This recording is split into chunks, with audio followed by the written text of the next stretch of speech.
주의 성령이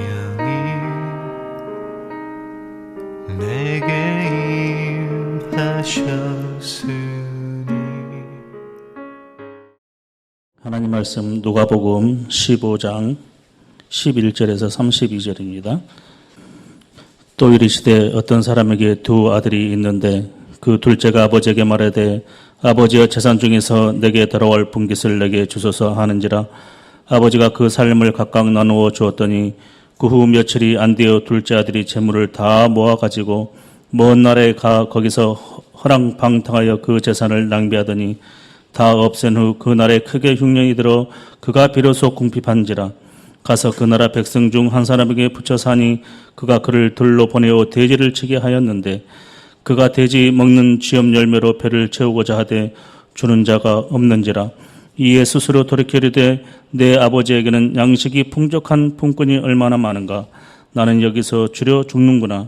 내가 일어나 아버지께 가서 이르기를 아버지, 내가 하늘과 아버지께 죄를 지었사오니 지금부터는 아버지의 아들이라 일컴을 감당하지 못하겠나이다. 나를 품꾼의 하나로 보소서 하리라 하고 이에 일어나서 아버지께로 돌아가니라.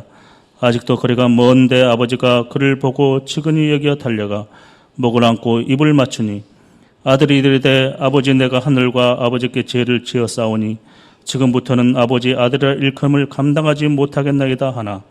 아버지는 종들에게 이르되 제일 좋은 옷을 내어다가 입히고 손에 가락지를 끼우고 발에 신을 신기라. 그리고 살찐 송아지를 끌어다가 잡으라. 우리가 먹고 즐기자. 이 내 아들은 죽었다가 다시 살아났으며 내가 잃었다가 다시 얻었노라 하니 그들이 즐거워하더라. 맏아들은 밭에 있다가 돌아와 집에 가까이 왔을 때에 풍악과 춤추는 소리를 듣고 한 종을 불러 이 무슨 일인가 물은데 대답하되 당신의 동생이 돌아왔음에 당신의 아버지가 건강한 그를 다시 맞아들이게 됨으로 인하여 살찐 송아지를 잡았나이다 하니 그가 노하여 들어가고자 하지 아니하거늘 아버지가 나와서 고난데 아버지께 대답하여 이르되 내가 여러 해 아버지를 섬겨 명을 어금이 없거늘 내게는 염소 새끼라도 주어 나와 내 벗으로 즐기게 하신 일이 없더니 아버지의 삶을 창녀들과 함께 삼켜버린 이 아들이 돌아오매 이를 위하여 살찐 송아지를 잡으셨나이다. 아버지가 이르되 너는 항상 나와 함께 있으니 내 것이 다 내 것이로되 이 내 동생은 죽었다가 살아났으며 내가 잃었다가 얻었기로 우리가 즐거워하고 기뻐하는 것이 마땅하다 하니라. 아멘. 설교자는 사라지고 예수 그리스도의 십자가만 남는 그런 시간이 되기를 간절히 바랍니다.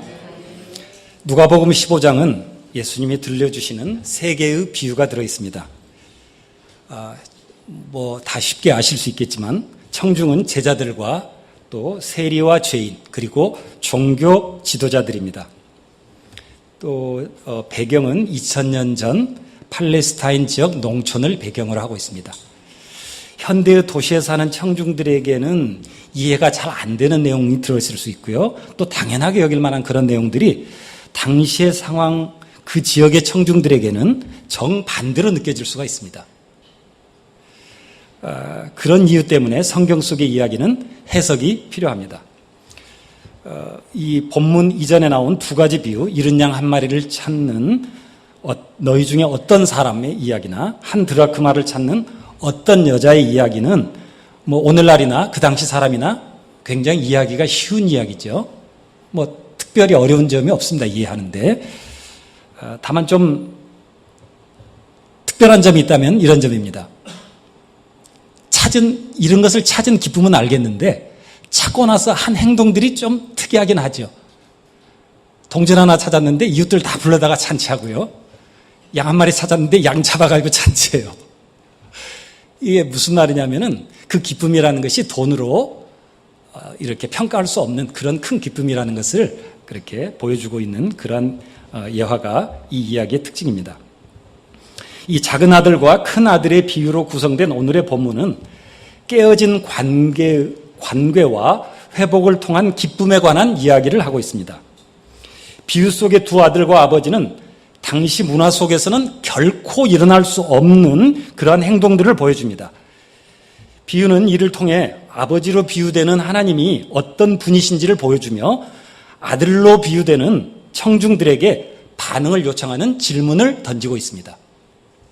이것이 오늘 이야기의 중심이죠. 이야기로 한번 들어가 보겠습니다. 두 아들을 가진 어떤 사람이 있습니다. 두 아들은 아버지와 심각한 문제가 있습니다.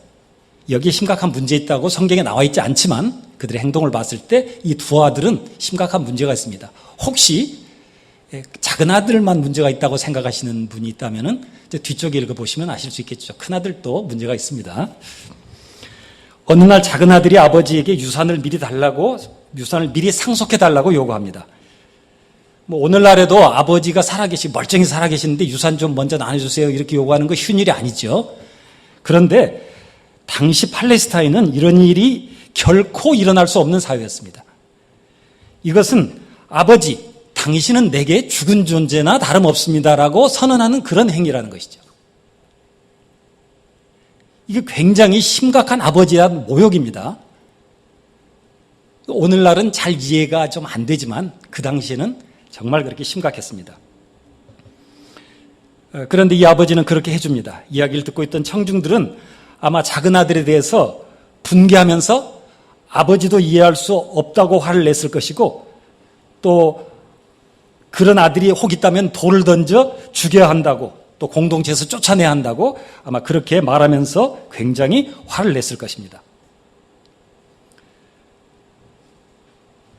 그 당시는 아버지가 내 자식이 내게 내 말을 거역한다고 사람들 앞에서 공개적으로 말하면은 성문 앞에 데려가서 돌을 던져도 되는 그런 시대였기 때문이죠.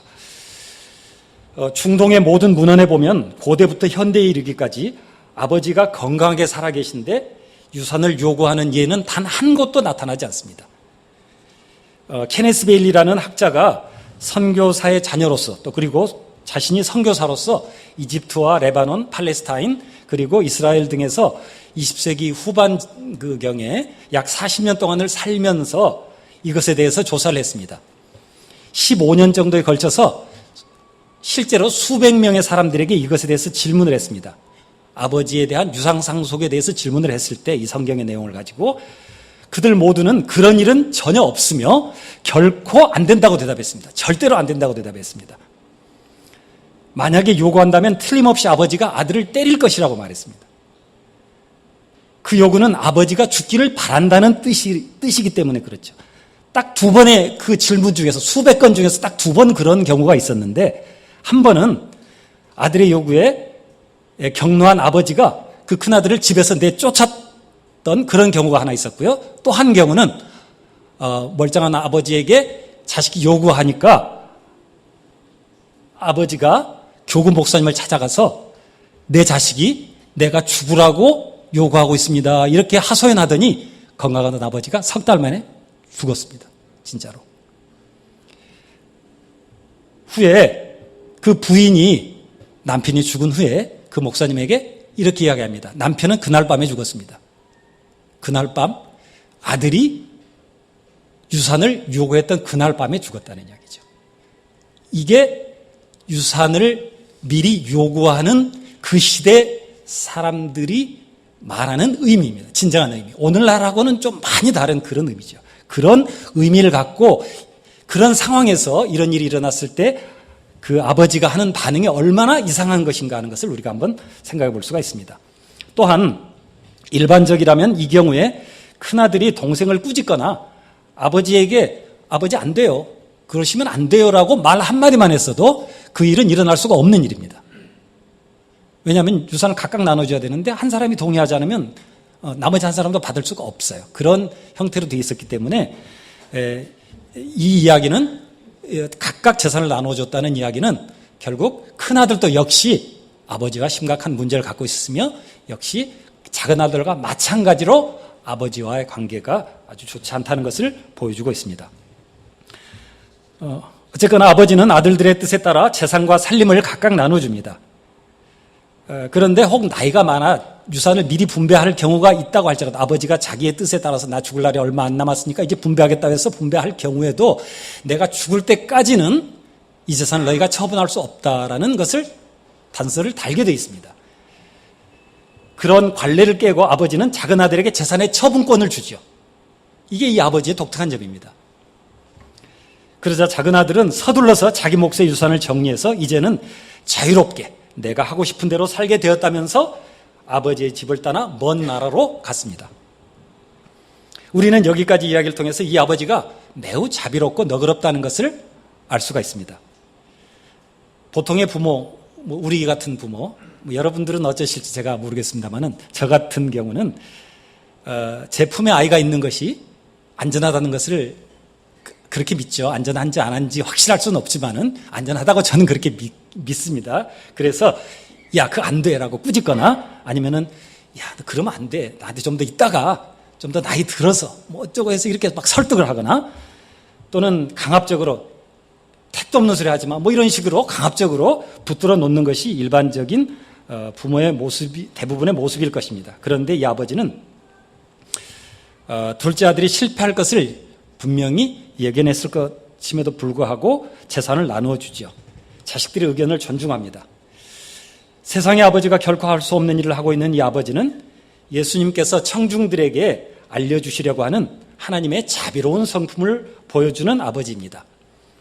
종처럼 시키는 일만 하는 그런 관계가 아니라 진심으로 아버지를 존경하고 사랑하는 좋은 관계의 아들로서 행복하게 살기를 바라시는 자비로운 아버지가 우리 하나님이심을 믿으시기 바랍니다.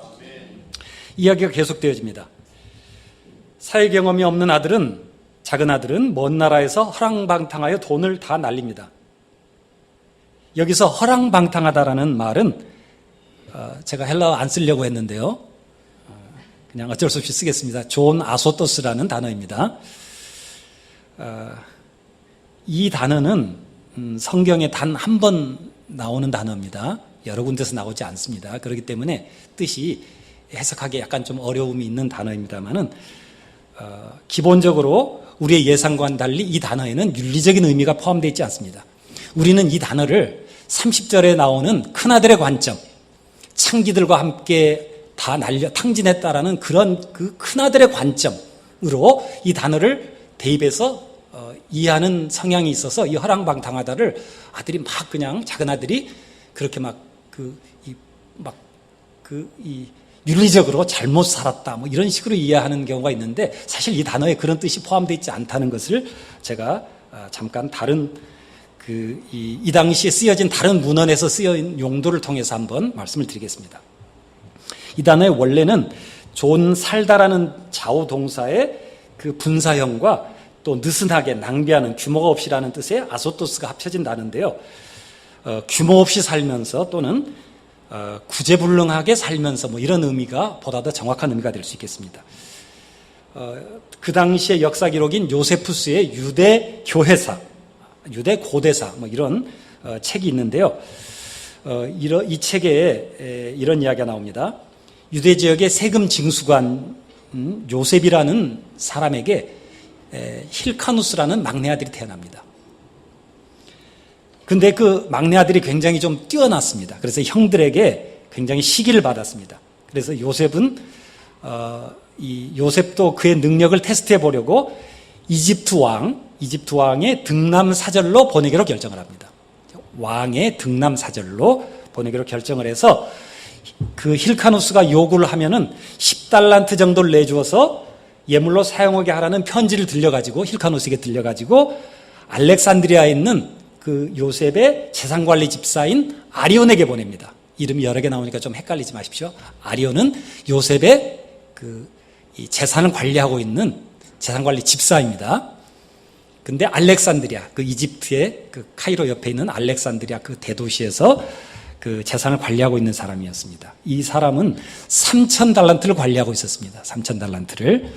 그런데 이 편지를 받은 아리온이 그 편지를 읽으면서 도련님 얼마를 드릴까요? 이렇게 묻자 힐카누스가 이렇게 말합니다. 1,000달란트를 주십시오. 아리온이 이야기를 듣고 머릿속에 하얘졌죠. 돈을 내줄 수가 없죠. 이 사람의 생각으로는 도저히 돈을 내줄 수가 없었습니다.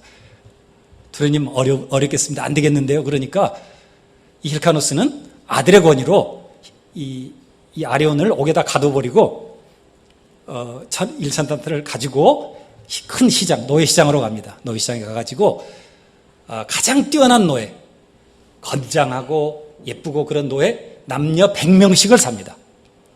100명씩을 사고 그 100명의 노예들에게 각각 한 달란트씩을 손에 들려가지고 왕의 그 등남 사절로 들여보냅니다. 1명, 2명, 왕 앞으로 남자 노예들이, 왕비 앞으로 여자 노예들이 100명이 줄려서 나란히 1달란트씩 들고 들어가는 그 모습을 한번 상상해 보십시오. 장엄하지 않습니까? 그것도 보통 사람이 아니라 가장 뛰어난 노예들만 골랐지 않습니까? 네. 영화 속의 한 장면 한번 상상해 보십시오. 굉장히 멋있을 것 같습니다. 저도 한번 그런 거 받아봤으면. 네. 이러한 그 상상을 초월하는 스케일과 정성스러운 선물을 받은 왕은 힐카누스의 담력과 지혜를 높이 평가하면서 돌려보냅니다. 이 기록 가운데 힐카누스가 아리온에게 1000달란트를 달라고 요구할 때 아리온이 이렇게 외칩니다. 당신은 존 아소토스하고 있다. 이렇게 외치는 거죠. 그러니까 존 아소토스가 어떤 의미인지 여러분 이제 이해가 되시죠? 이게 윤리적으로 당신이 막 이렇게 여자들하고 술 마시고 막 흥청망청 써버렸다 이런 단순히 그런 윤리적인 의미를 갖고 있지 않다는 것입니다. 이것은 상상할 수 없이 그냥 좀 우리가 생각하기에 큰 낭비처럼 보이는 그런 식으로 사용했다. 그런 의미를 갖고 있습니다. 이 1달란트가 당시 근로자 6천 은 1달란트, 금이 아니라 은 1달란트가 당시 근로자 6,001분의 급여의 가치가 있었기 때문에 약 16년의 노동 대가거든요. 이제 우리나라로 치자면 굉장히 큰 돈인데 지금 이집트 기준으로 한다고 해도 현재 이집트 수준으로 한다고 해도 약 한 5천만 원 정도 됩니다. 금은 그보다 15배의 가치가 있습니다. 그래서 돈으로 따지면 한 7억 원 정도 이집트 기준으로 했을 때 그 정도 가치가 있는 거죠. 그러니까 우리나라나 미국 정도 기준으로 하자면 어마어마한 금액이 되겠죠. 근데 이런 1000달란트를 달라고 했으니 아리온이 그렇게 대답하고 외치는 것도 이해가 갑니다. 하여튼 아들은 이렇게 허랑방탕하게 썼습니다. 돈을. 예수님이 이 비유에서 존 아소투스라는 것은 단어를 사용하신 것은 작은 아들에 대해서 윤리적으로 옳고 그름을 말씀하려는 것이 이 이야기의 본질이 아니라는 것을 알려주고 있습니다.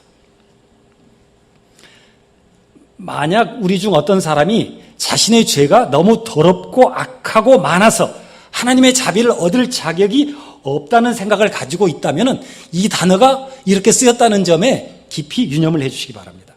죄인들은 누구나 아버지의 재산을 낭비한 자들입니다. 우리가 어떤 죄를 짓고 살아왔든지 우리 모두는 다 똑같이 하나님 앞에서 허랑방탕한 자라는 것을 말씀하고 있다는 것입니다. 그러므로 혹시 죄가 커서 난 용서 못 받을 거야 라고 생각하지 마시기 바랍니다. 그것은 겸손이 아니라 오히려 하나님의 자비를 불신하는 죄를 더하는 것에 불과합니다. 작은 아들이 돈이 떨어졌을 때 그 나라에 큰 흉년이 듭니다. 그러자 작은 아들은 어떤 한 사람에게 자비를 요구합니다. 팔레스타인의 문화는 가난한 자에게 자비를 요청받은 사람은 반드시 자비를 베풀어야만 하는 그런 문화였습니다. 그래야만 자신의 명예를 잃지 않죠.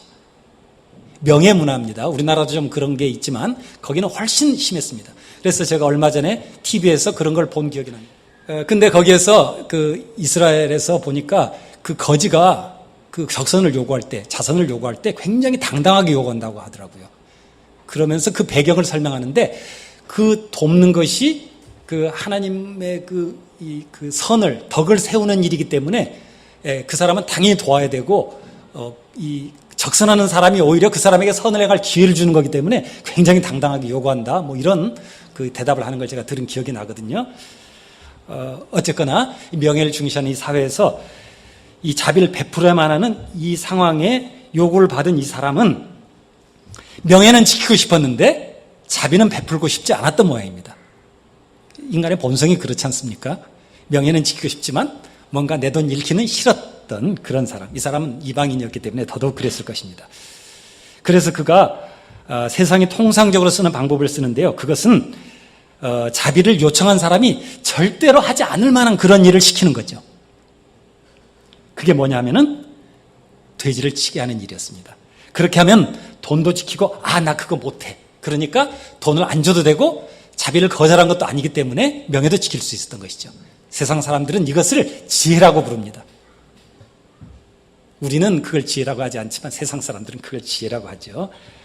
이 사람은 작은 아들에게 유대인이 먹기는커녕 그 속에 마귀가 살고 있다고 믿기 때문에 보는 것조차도 싫어하는 돼지를 치라고 요구하는 것이죠. 돼지가 유대인들은 그 속에 마귀가 살고 있다고 그렇게 생각을 했었습니다. 그 당시에. 작은 아들은 그 속셈을 알았든지 몰랐든지 거절할 수가 없었어요. 선택의 여지가 없었죠. 왜냐하면 굶어서 죽을 판인데. 그래서 그는 그것을 수용합니다. 거절할 다른 선택에 어떤 선택할 수 있는 여지가 없었기 때문에 받아들입니다. 이 결정은 그가 유대인의 정체성조차도 버렸다는 것을 말합니다. 그렇게까지 자신을 버렸음에도 불구하고 그는 여전히 배고픔 속에 담겨져 있습니다. 먹을 것이 주어지지 않았어요. 주업 열매를 먹고 배를 채우려고 했으나 주는 사람이 없었다고 그랬습니다. 자신이 할 수 있는 모든 것, 심지어 생명처럼 소중히 여기는 유대인의 혈통적 자존심을 버렸음에도 불구하고 그는 결코 스스로를 구원할 수 없었고 죽음의 실제 앞에 여전히 서 있습니다. 그리고 더 이상 자신이 할 수 있는 것이 아무것도 없을 때 그는 정신을 차립니다. 이에 스스로 돌이켜. 이 말은 직역을 하면 그가 자신에게로 돌아왔다입니다. 자신이 자신의 구원에 전혀 무능한 존재라는 사실을 깨닫습니다. 여기서는 죽는 길 외에는 다른 길이 없다는 사실을 발견합니다. 자신이 떠나왔던 아버지 집에는 풍성한 생명이 있다는 사실을 기억해냅니다. 그리고 결단을 내립니다. 돌아가자. 아주 훌륭한 결단을 내렸지만 막상 돌아가려고 하니까 문제가 있습니다. 자기가 아버지에게 했던 일이 기억났습니다. 그래서 아들은 나는 이제 더 이상 아버지에게는 쓸모없는 존재야, 하찮은 존재일 거라고 그렇게 생각했습니다. 그래서 먼저 아버지께 용서를 빌어야 한다고 생각했습니다. 그래서 아버지, 내가 하늘과 아버지께 죄를 얻었습니다. 그래서 더 이상 아버지의 아들이라 칭함을 감당치 못하겠습니다. 이걸 제가 좀 직역을 해봤더니 이렇더라고요. 아버지, 내가 하늘에게 그리고 아버지 당신 앞에서 죄를 지었습니다. 나는 더 이상 당신의 아들이라 불릴 가치가 없습니다. 이렇게 사과하기로 했으니까 이 문제는 일단 해결이 됐습니다. 이제 두 번째 문제가 또 있습니다. 자기 몫의 재산을 다 받았으니까 집에 가도 더부살이 신세가 된다는 점이었습니다. 자기 재산은 없지 않습니까? 얹혀 살아야 된다는 거죠. 그러니까 이렇게 생각했습니다. 그렇지, 고용인, 즉 품꾼이 되면 되겠다, 그런 생각을 했습니다. 자기 집에 품꾼이 많은 것을 생각한 것이죠. 품꾼이 일하는 삭을 받으니까 그나마 떳떳하게 지낼 수 있겠다고 생각했습니다. 그래서 나를 당신의 품꾼들 중에 하나로 만들어 주십시오, 이렇게 말하기로 합니다. 아들은 이제 자신이 최고의 모범담안을 준비했다라고 그렇게 생각했습니다. 그런데 한 가지 문제가 더 있습니다. 제일 심각한 문제인데요. 사실 작은 아들의 행동은 아버지뿐만 아니라 마을 공동체 전체를 모욕한 행동이었습니다. 이게 아버지와만의 문제가 아니었어요. 마을로 돌아가야 한다는 것이죠. 아버지는 마을에 계셨어요.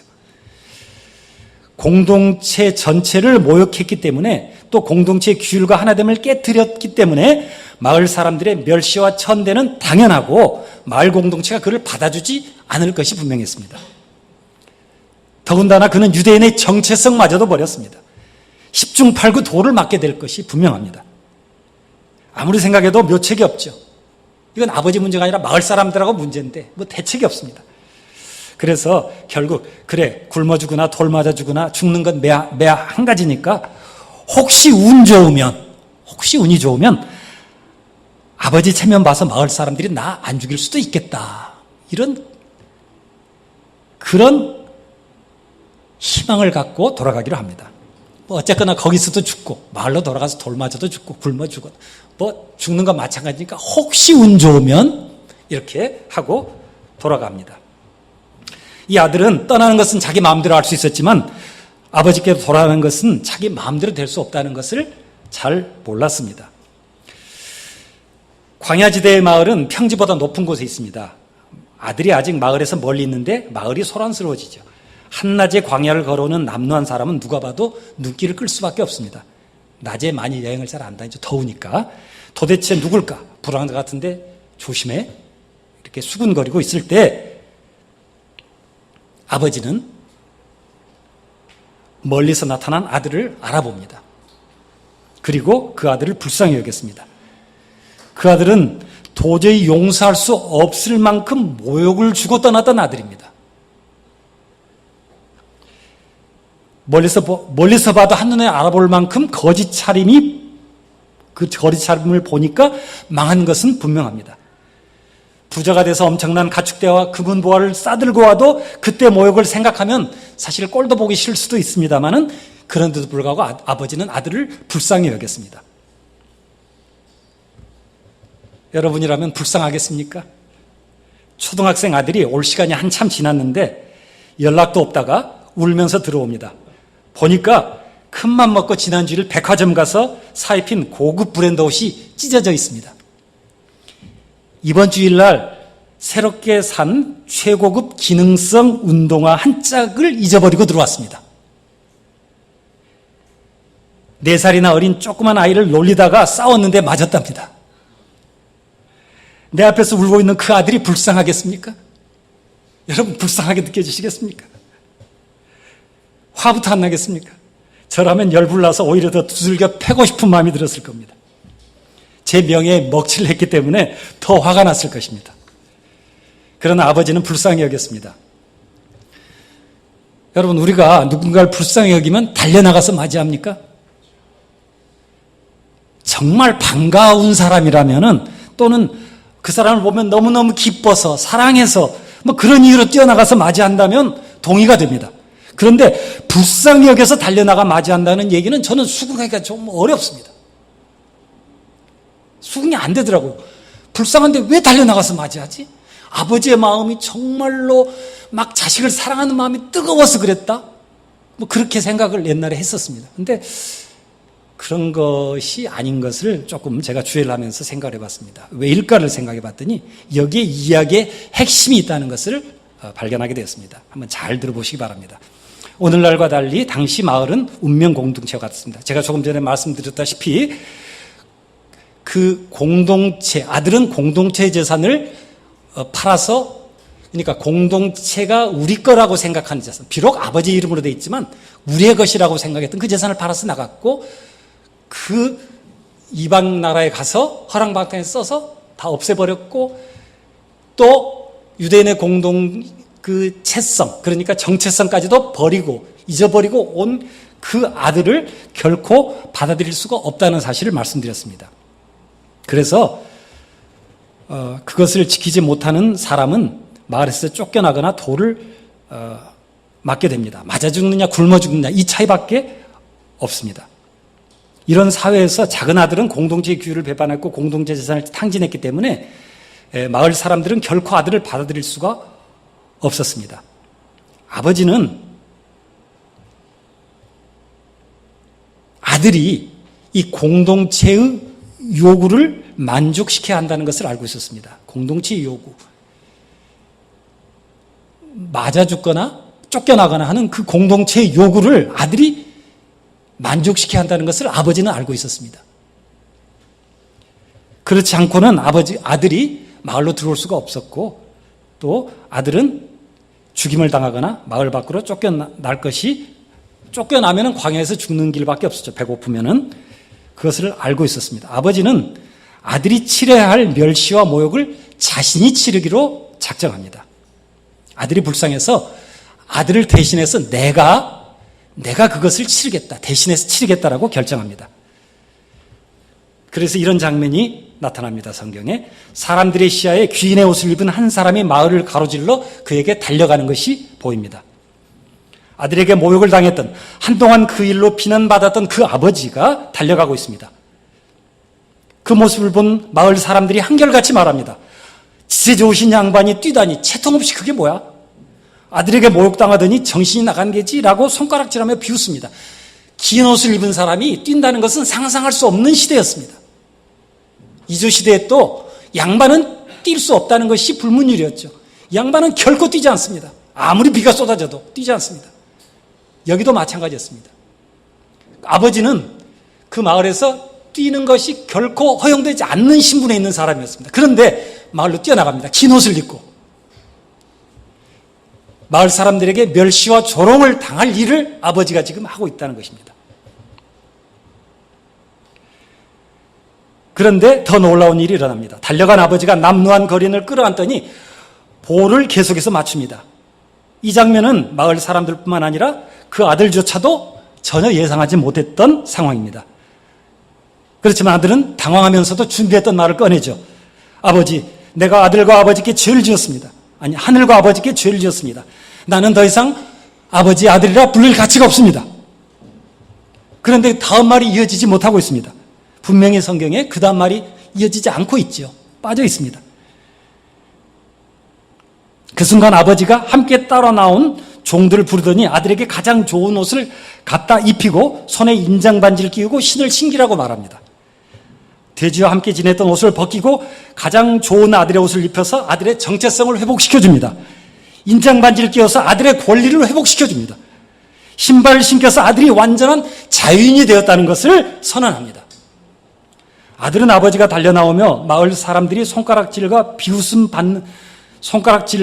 비웃음을 받는 모습을 지켜보았습니다. 자기가 있어야 할 모욕의 자리에 아버지가 대신 선 것을 보았습니다. 그리고 그의 마지막 말이 들어갈 자리에 아버지의 행동이 대신 들어갔습니다. 완전하게 아버지에 대한 오해가 풀리자 아들은 준비해온 마지막 말을 결국 하지 못합니다. 품꾼의 하나가 되어 다시 아버지의 종으로 돌아가려 했던 아들은 드디어 은혜를 베푸신 아버지 안에서 관계가 회복되었고 진정한 아들로 거듭났습니다. 아버지는 아들과 일꾼들과 함께 마을을 지나 집으로 가면서 사람들에게 큰 소리로 외칩니다. 아버지가 아들을 같이 껴안고 들어가면서, 마을로 들어가면서, 살찐 송아지를 잡으라. 우리가 먹고 즐기자. 이 내 아들은 죽었다가 다시 살아났으며 잃었다가 다시 찾았도다. 이렇게 외치면서 들어갑니다. 마을 사람들이 다 듣도록 떠들면서 큰 소리로 외치면서 채통은 다 버리고 의기양양하게 당당하게 내 뜻은 이것이다. 나는 내 아들을 찾았기 때문에 나는 기뻐할 것이다. 내 체면은 아무 상관이 없다. 이렇게 외치면서 마을로 같이 들어갑니다. 그러자 이제 종들도 마을 사람들도 분명하게 아버지의 뜻을 알았습니다. 마을 사람들은 더 이상 아들도 아버지도 비난하지 않습니다. 그리고 그들도 함께 기쁨의 잔치에 참여합니다. 우리는 이 비유에서 하나님은 은혜를 베푸시는 분임을 알 수 있습니다. 은혜는 받을 만한 자격이 없는 자에게 주시는 선물인 것을 우리가 알죠. 영원한 하나님이신 성자께서는 죄인을 불쌍히 여기셔서 자신이 피조물인 인간이 되셨습니다. 아무런 죄도 없으신 예수 그리스도께서 십자가에 달려서 인간이 치러야 할 멸시와 모욕과 죄의 형벌로서의 죽음을 당하셨습니다. 인간이어야 인간의 죄를 대신 치를 수 있었기 때문에 인간이 되셨고, 죄가 없으셔야 죄인의 죄를 대신할 수 있었기 때문에 모든 율법에 완전하게 순종하셨으며, 무한한 하나님이셔야만 모든 택한 자의 죄를 다 지실 수 있기 때문에 하나님께서 인간이 되셨습니다. 죄인을 대신해서 자신이 직접 죄의 대가인 하나님의 진노를 받으셨습니다. 작은 아들이 죽임을 당하지 않은 것은 아들의 기대처럼 혹시나 하는 운이 아니었습니다. 그것은 아버지의 대신 치른 희생 때문이었습니다. 이와 같이 성도들의 구원도 예수 그리스도의 대신 치르신 단번에 영원한 속죄의 제사 때문임을 우리 성도님들은 기억하시기 바랍니다. 아들을 사랑하기에 불쌍히 여겨서 아들의 죄를 대신 치르시는 은혜, 하나님의 은혜는 이런 은혜입니다. 돈이 많아서 가진 돈으로 선물 준비해가지고 선심 쓰듯 사람들에게 나눠주는 부자의 값싼 은혜가 아닙니다. 그러니까 너희가 나한테 잘해야 돼, 무엇을 강요하는 그런 은혜가 아닙니다. 돌아올 아들이 치러야 할 대가를 자신이 대신 치르시고 다만 이런 아들을 찾은 기쁨을 모든 피조 세계와 함께 누리시기를 바라시는 말할 수 없이 크고 순수한 은혜입니다. 그것이 하나님의 은혜임을 믿으시기 바랍니다. 이제 잔치가 벌어지고 있을 때 맏아들이 밭에서 일을 마치고 돌아오다가 자기 집에서 나는 잔치 소리를 듣습니다. 바로 집으로 들어가지 않고 대문 앞에서 즐겁게 놀고 있던 한 아이를 불러 묻습니다. 아이가 자초지종을 얘기해 주죠. 그러자 그 이야기를 들으면 당연히 얼른 들어가서 잔치 손님들을 섬겨야 했던 아들, 그렇게 섬길 줄 알았던 아들이 화를 내면서 집으로 안 들어갑니다. 아버지를 대신해서 잔치의 주인으로 섬겨야 했던, 그 당시의 풍습으로는 당연히 그러했던 큰아들이 집 밖에서 안 들어온다는 얘기를 아버지가 듣게 됩니다.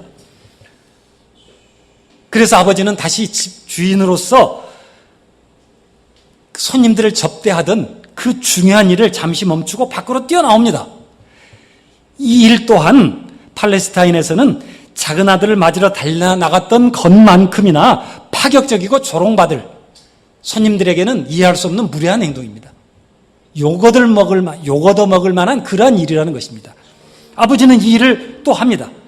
그리고 큰아들에게 아들아 들어가자 이렇게 권유하죠. 그런데 큰아들이 대답합니다. 나는 그렇게 오랫동안 당신을 종처럼 섬겼습니다.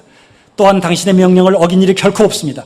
그런데 당신은 나의 사랑하는 사람들과 함께 내가 기쁘게 되도록 작은 염소조차도 결코 내게 주지 않았습니다. 그런데 창녀와 함께 당신의 살림을 먹은 당신의 이 아들이 돌아왔을 때 당신은 살찐 송아지를 잡았습니다. 헬라어에서 직역을 해봤더니 이런 말씀이었습니다. 그런데 이 말 앞에 우리가 성경에, 우리 한글 성경에 나와 있지 않은 한 단어가 더 들어있습니다. 이두라는 단어입니다. 영어로 하자면 behold, 보라. 좀 존댓말로 하자면 보십시오. 중간적으로 하자면 보세요.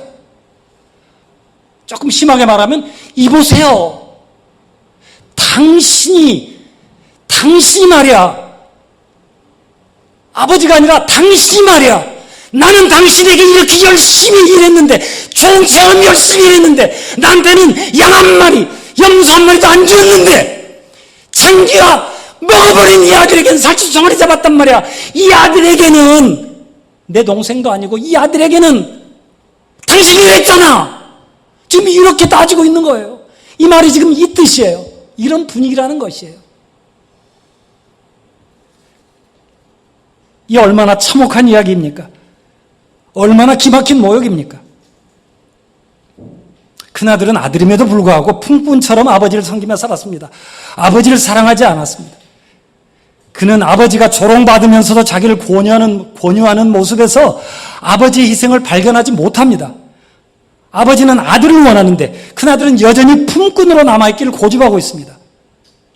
아들이라면 당연히 아버지께 사죄하고 아버지 잘못했습니다. 사죄하고 잔치하는 집으로 들어갔어야 합니다. 마을 사람들이 이 상황을 놀라서 지켜보고 있습니다. 그 착하고 성실해 보이던 큰아들조차 아버지를 사람들의 면전에서 모욕할 것이라고는 사람들은 생각하지 못했습니다.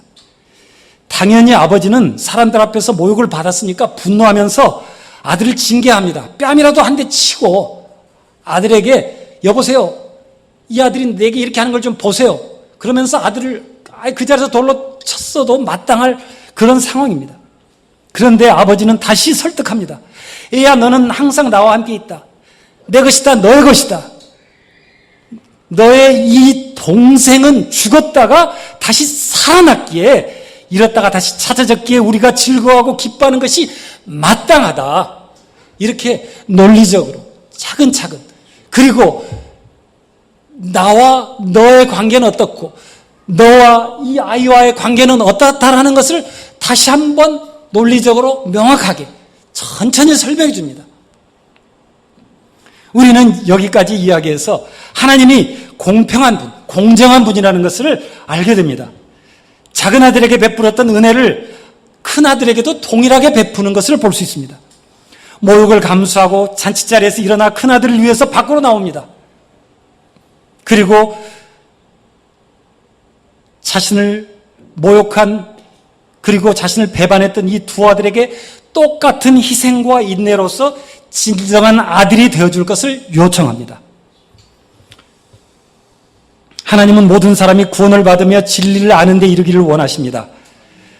하나님을 배반하고 멀리 떠나 자기 뜻대로 살면서 자유를 누리며 허랑방탕한 삶을 사는 사람이든, 겉으로는 나무랄 데 없이 모범적으로 살지만 속으로는 아들이 아니라 종의 마음으로 살면서 자신도 모르게 하나님의 원수로 살고 있는 사람이든, 하나님은 동일하게 사랑하시며 그들이 진정한 자녀로서 하나님과 함께 기쁨의 잔치에 참여하기를 원하십니다.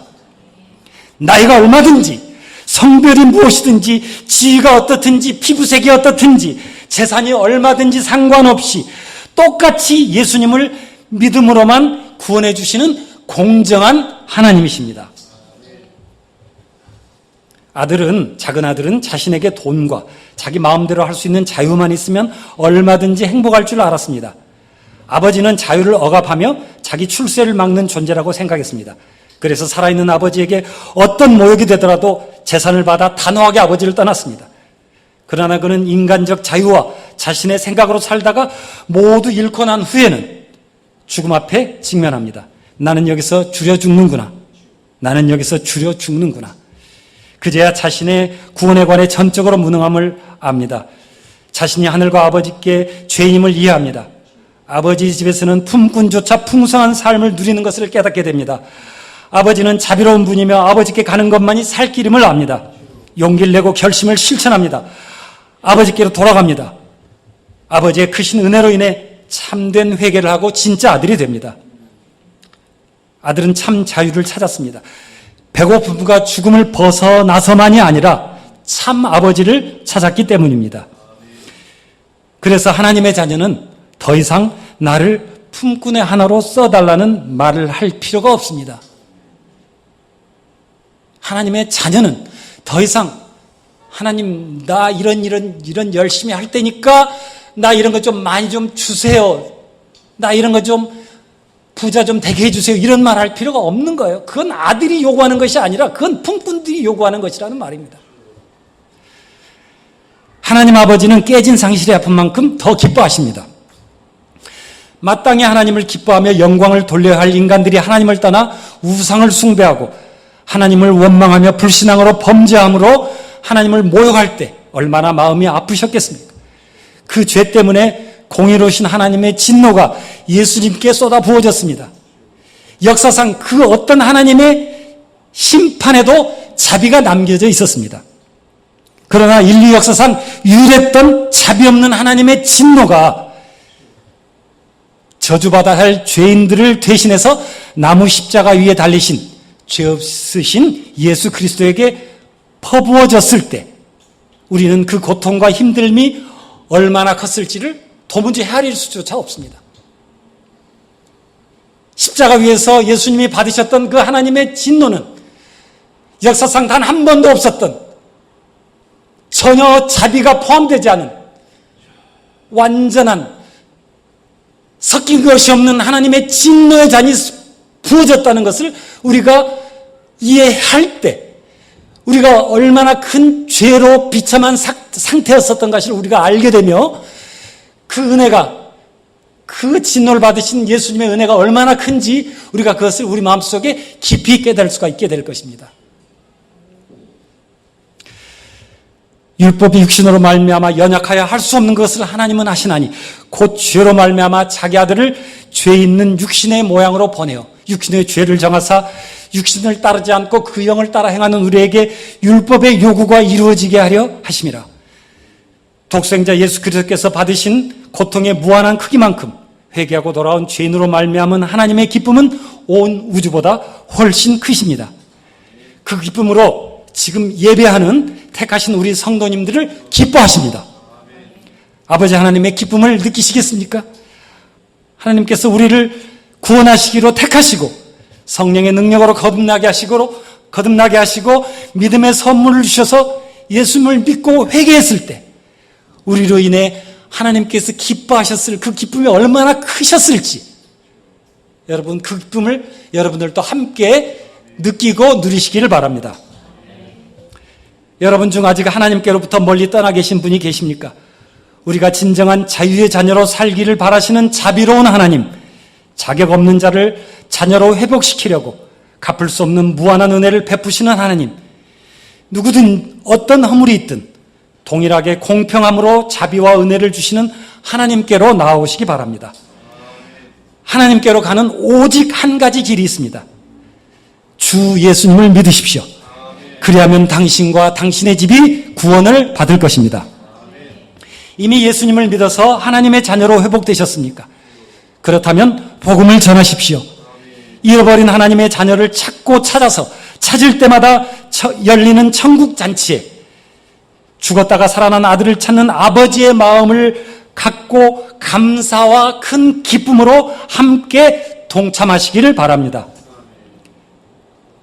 당신의 형제인 다른 성도를 아버지의 긍휼히 여기시는 마음으로 사랑하시기 바랍니다. 그들에게 우리와 같이 신앙생활을 해나가며 같이 천국으로 향하는 우리의 동료로서 감사하시기 바랍니다. 이 비유는 큰아들의 결말을 유보하고 있습니다. 큰아들의 결단을 촉구하며 반응하기를 기다리는 아버지의 모습을 보여주면서 끝납니다. 이 장면은 마치 우리에게 이렇게 묻고 있는 것 같습니다. 당신은 작은 아들입니까? 아니면 큰 아들입니까? 회개한 죄인과 세리입니까?